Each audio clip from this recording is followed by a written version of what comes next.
शासकीय कर्मचाऱ्यांचं वेतन मुंबई जिल्हा बँकेमधून आता होणार आहे। राज्य मंत्रिमंडळाच्या बैठकीमध्ये हा महत्त्वाचा निर्णय झालाय। वैयक्तिक खातं उघडण्यासाठी मंत्रिमंडळाने आता मंजुरी दिली आहे। महामंडळ सार्वजनिक उपक्रमामधील अतिरिक्त निधी गुंतवणुकीसाठी प्राधिकृत मंजुरी आता देण्यात आलेली आहे।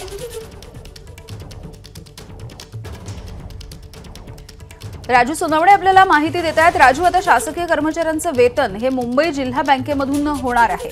अगदी पाहतो आपण मंत्रिमंडळाची बैठक संपलेली आहे। खरं तर खातेवाटप झाल्यानंतर आणि नवीन वर्षातली ही पहिली मंत्रिमंडळाची बैठक होती आणि या बैठकीमध्ये एकूण दोन महत्त्वाचे निर्णय झालेले आहेत। त्यामध्ये पहिला निर्णय म्हणजे आकारी पट जो आहे या संदर्भात झालेला आहे आणि दुसरा निर्णय जो आहे तो शासकीय कर्मचाऱ्यांचं वेतन आणि भत्ते प्रदान करण्यासाठी मुंबई जिल्हा मध्यवर्ती बँकेचं वैयक्तिक खातं उघडण्यास तसेच महामंडळ सार्वजनिक उपक्रम यांच्याकडील अतिरिक्त निधी गुंतवणुकीस प्राधिकृत करण्यास मंजुरी हा निर्णय झालेला आहे। त्यामुळे हा अतिशय महत्त्वाचा निर्णय म्हणावा लागेल। खरं तर कर्मचाऱ्यांचे पगार वेतन हे सगळं जे आहे ते कुठल्या बँकेत असावे यावरून अनेक आरोप प्रत्यारोप सुद्धा झालेले आपल्याला पाहायला मिळाले होते। अनेक याच्यावरती चर्चा सुद्धा झालेली होती। मात्र आता पहिल्याच कॅबिनेटमध्ये तसं पाहिलं तर आपण हा निर्णय झालेला आहे। खरं तर मुंबई बँक ही भाजपशी संबंधित आहे, प्रवीण दरेकर यांच्याशी संबंधित आहे आणि हा जर निर्णय झाला असेल तर साहजिकच आहे की याच्यावरती विरोधक सुद्धा टीका करण्याची दाट शक्यता आहे। त्यामुळे हा निर्णय जो आहे तो अतिशय महत्त्वाचा मानला जातोय। मात्र हा निर्णय होत असताना नेमकं यामध्ये कुठल्या कुठल्या कर्मचाऱ्यांचं वेतन असणार आहे, कुठले भत्ते असणार आहे ही अद्यापर्यंत स्पष्ट झालेली नाही।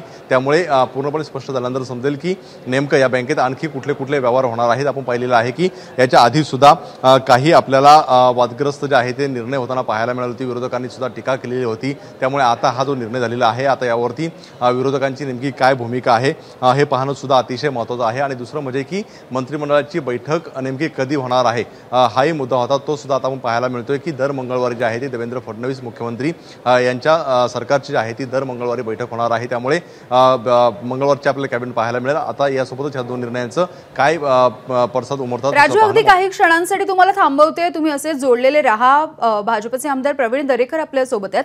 प्रवीणजी, ही एक मोठी बातमी आपण बघतोय। राज्य मंत्रिमंडळाच्या बैठकीमध्ये झालेला हा महत्त्वाचा निर्णय आहे।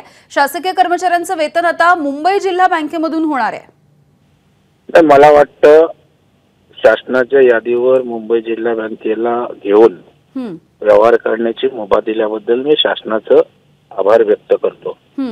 आणि ज्या जिल्हा बँकांना सलग अवर्ग आहे अशा जिल्हा बँकांमध्ये शासनाचा व्यवहार करायला त्या ठिकाणी परवानगी असते आणि त्याच्यामुळे स्वाभाविकतेच्या निकषामध्ये मुंबई जिल्हा मध्यवर्ती बँक त्या ठिकाणी बसते आणि अनेक सरकारी उपक्रमांना मुंबई जिल्हा बँकेची मदत झाली।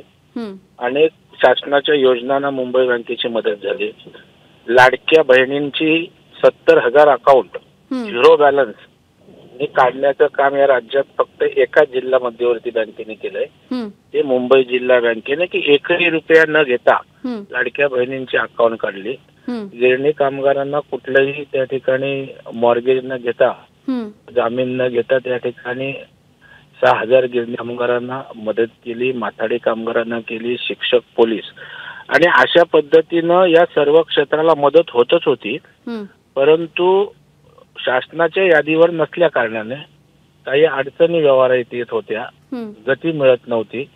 आता शासनाच्या यादीवर आल्यानं आणखी ताकदीनं या ठिकाणी गती मिळेल आणि सरकारला सुद्धा या निमित्तानं निश्चितच त्यांच्या योजनांना या ज्या काही संकल्पना साकार करायच्या आहेत त्यामध्ये जिल्हा मध्यवर्ती बँक आपला खारीचा वाटा किंवा योगदान त्या ठिकाणी देऊ शकेल।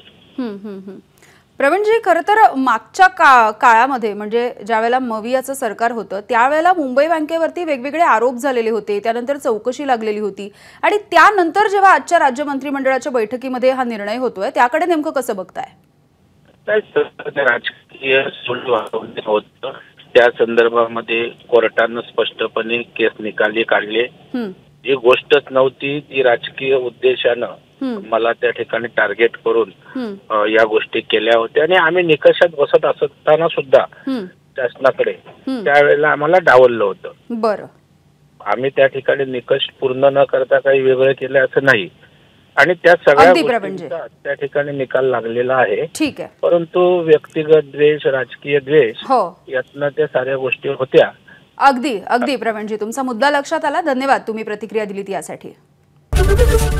एबीपी माझा, उघडा डोळे बघा नीट।